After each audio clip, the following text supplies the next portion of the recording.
The nasty Home Minister, the naughty Home Minister, collect all of our party hard disk, the candidate list, the party strategy, the party plan.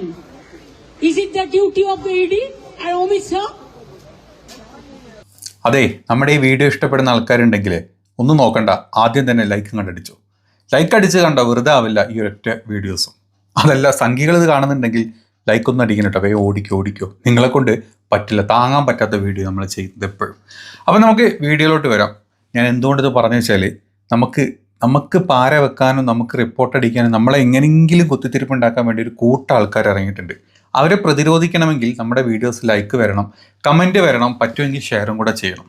പിന്നെ നമ്മുടെ video കാണുന്ന ആൾക്കാർ subscribe ചെയ്തിട്ടില്ലെങ്കിൽ വെറുതെ അതങ്ങോട്ട് ഒന്ന് press ചെയ്താൽ മതി.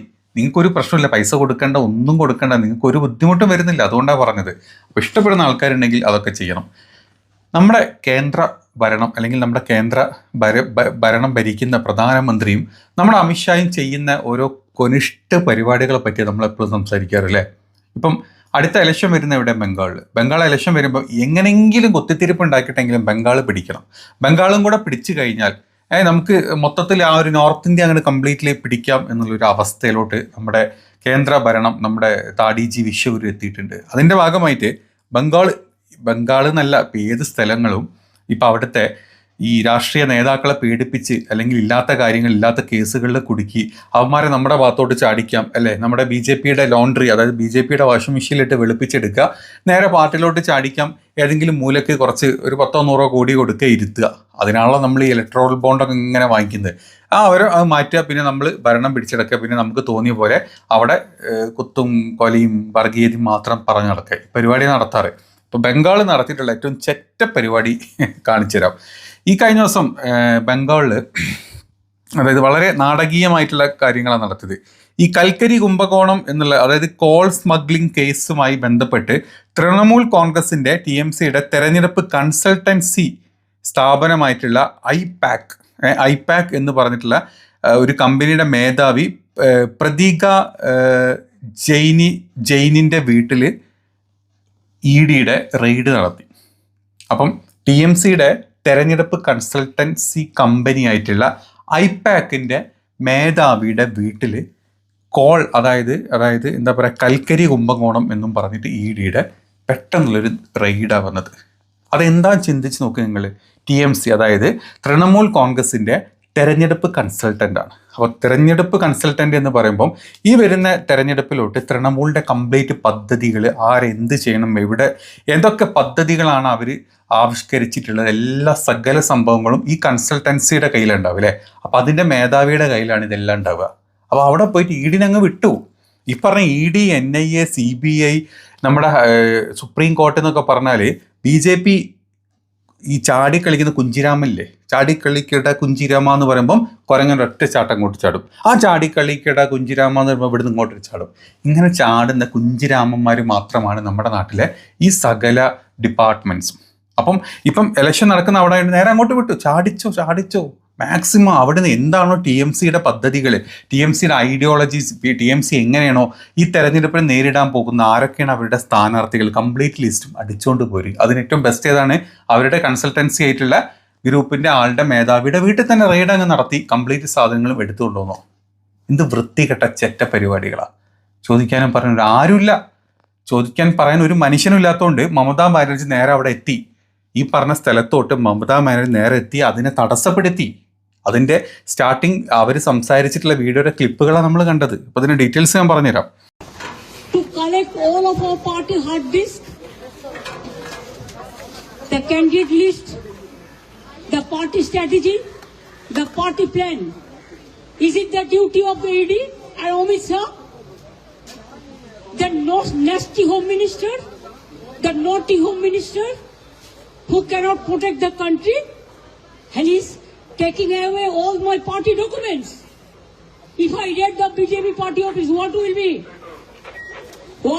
the result? They didn't have any guards.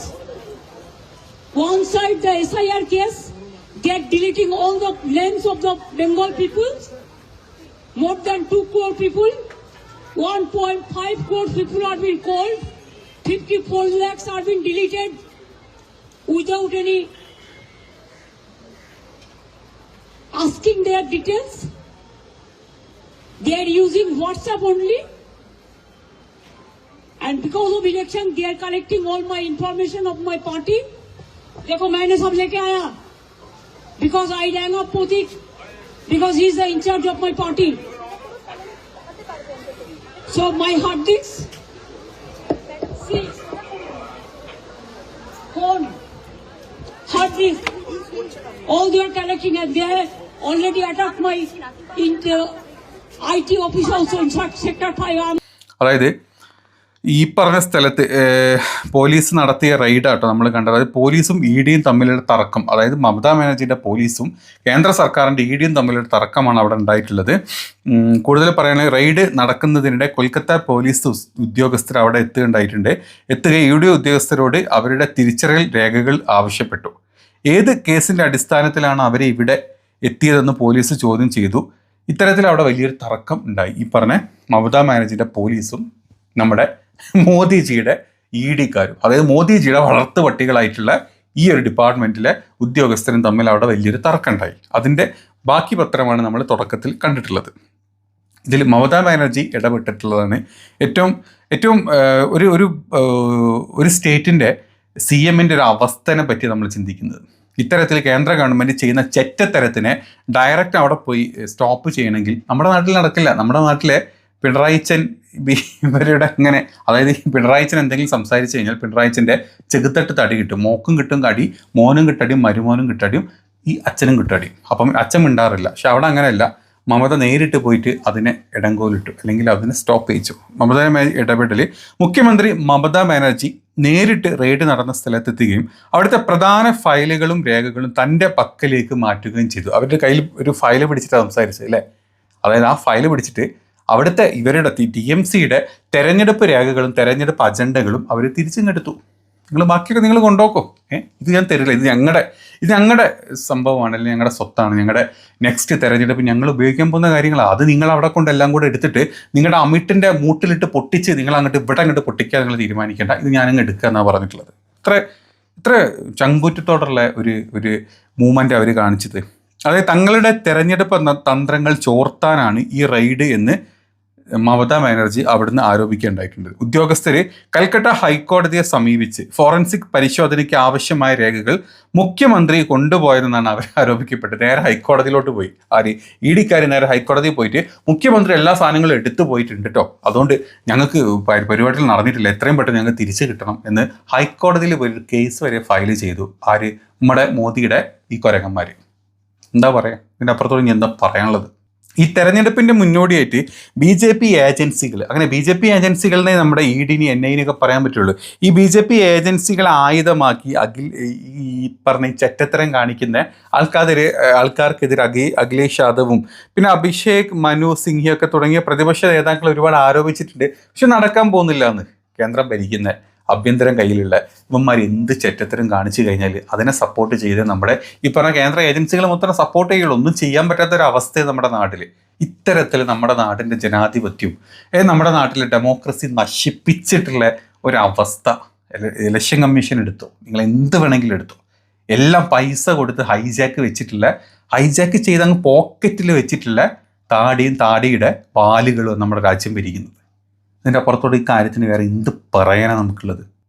ഇങ്ങനെ പോയാലേ നമ്മുടെ നാട് എവിടെ എത്തും? ഒരാൾക്കും ഒരു വിലയില്ല. നമ്മുടെ കേന്ദ്ര ഏജൻസികൾക്കൊരു വിലയില്ലാത്ത അവസ്ഥയിൽ രാഹുൽ ഗാന്ധി പലവട്ടം പറയുന്ന ഒരു കാര്യമാണ് ഇങ്ങനെ അവസ്ഥ. രാഹുൽ ഗാന്ധിയല്ല, ലോകരാജ്യങ്ങൾ പറഞ്ഞു തുടങ്ങി. ഇന്ത്യയുടെ പ്രധാനമന്ത്രിയും ഇന്ത്യയുടെ രാഷ്ട്രീയ RSS BJP സംഘപരിവാർ നമ്മുടെ രാജ്യത്തെ പ്രധാന ഡിപ്പാർട്ട്മെൻറ്റുകളെ ഹൈജാക്ക് ചെയ്ത് വെച്ചത് നമ്മുടെ ലോകത്തിലുള്ള പല ആളുകളും സംസാരിച്ച് തുടങ്ങി. ഇന്ത്യ എന്ന് പറഞ്ഞ ഏറ്റവും വൃത്തികെട്ട ഒരു ഫാസിസം നിറഞ്ഞ അല്ലെങ്കിൽ ഒരു ഏകാധിപത്യ രാജ്യമായിട്ട് മാറുന്ന അവസ്ഥയിലോട്ട് ഇന്ത്യനെ എത്തിച്ചു കഴിഞ്ഞ 10-11 വർഷം കൊണ്ട് ഈ ചെറ്റ സർക്കാർ. സംഘികളെ, നിങ്ങൾക്കൊക്കെ പണി കിട്ടും. നിങ്ങൾ വിചാരിച്ച പോലെ ഒന്നുമല്ല, പട്ടിണിയാണ് നിങ്ങൾക്കൊക്കെ പണി കിട്ടും. ഒരുപാടൊന്നും വൈകണ്ട. നീയൊക്കെ കാത്തിരുന്നോ? നിൻ്റെ ഒക്കെ അണ്ണാക്കിലോട്ട് നിൻ്റെ കണ്ണാക്കിലോട്ട് ചാണകം പശുമൂത്രം കുത്തിക്കയറ്റുന്ന ഒരു രാജ്യം അല്ലെങ്കിൽ ഒരു കാലം അധികം വൈകാണ്ട് നമ്മുടെ നാട്ടിട്ട് എത്തി. Wait and see.